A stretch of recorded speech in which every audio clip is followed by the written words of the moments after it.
Wow, lên phải cái bố càng nhót em vừa dụ sao thành nhỉ nè nước bánh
tìm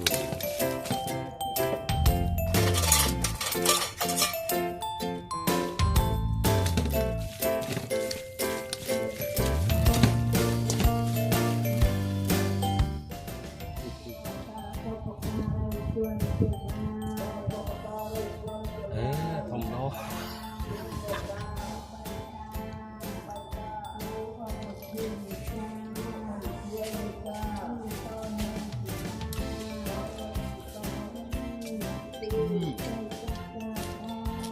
nước bánh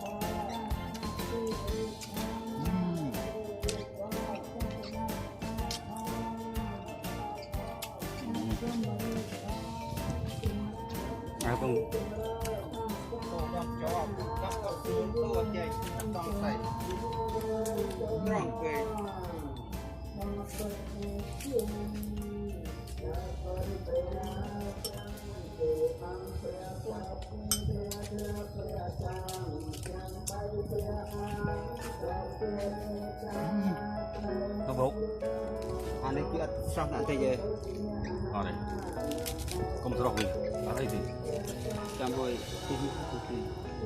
mặt làm sao đấy xí lại xí đâu xí là nước xí đâu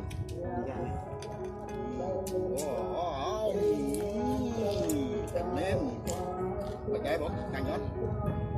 em vừa dụ sao thành nhỉ nè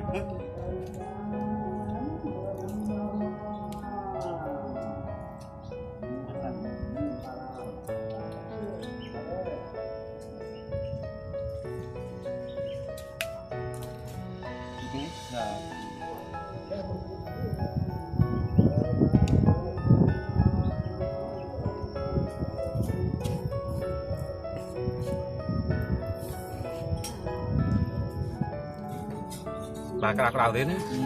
tôi bị chết cổ hơi rồi bằng vòng ảnh bạn tay thật là sắt cô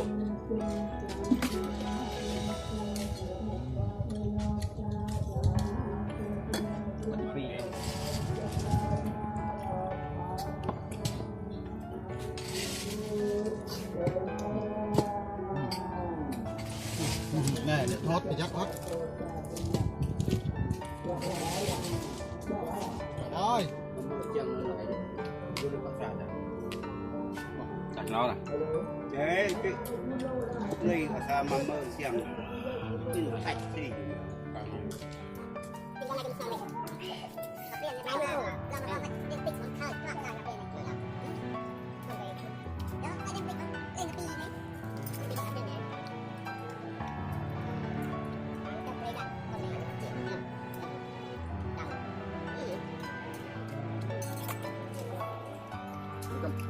thuộc ai nhìn đấy đó tiệm tạm đó là tình mà ta bớt chọn con dương đi bà là sạ tuần ăn dần sạ chúng ta ăn chúng ta ra chân ăn rất em rồi đã ăn thì dễ đau sườn đấy chân đau mà chưa nhá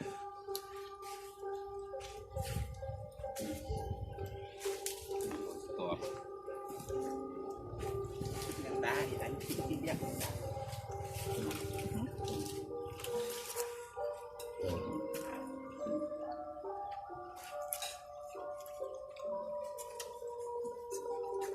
tôi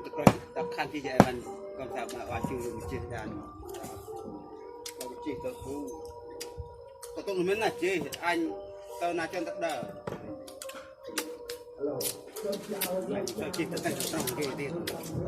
bài gì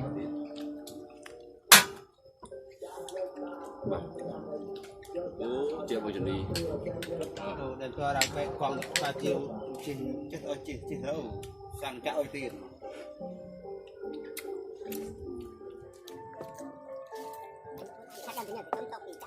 đi vậy không? Có được nhanh rồi. Cây mướn không?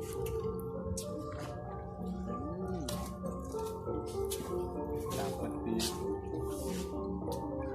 và đây bớt tăng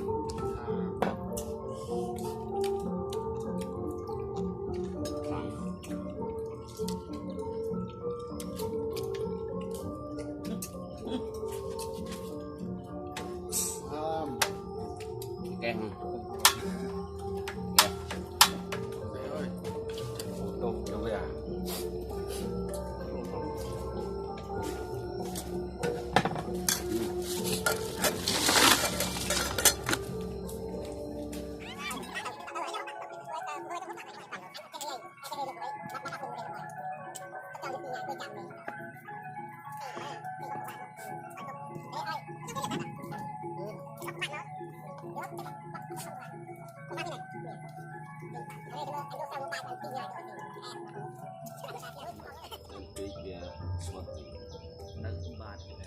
phải cô thì ăn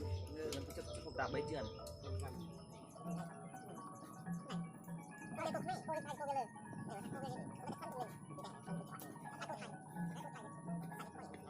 thôi cứ cút ra phải cả này đang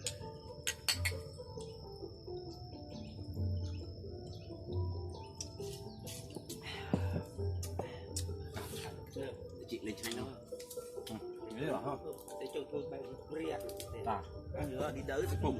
đắp nào anh chặt thì lòng trong suốt cái thao cho tu sầm lấy trắng xong dây vụ đi lấy bắt tại bẹt ban cha bồn ra cái rô dương hay ban khơi tạm tạm đi đấy anh xong phải ta khăm đấy ban khăm này ban này ban khăm ban này quần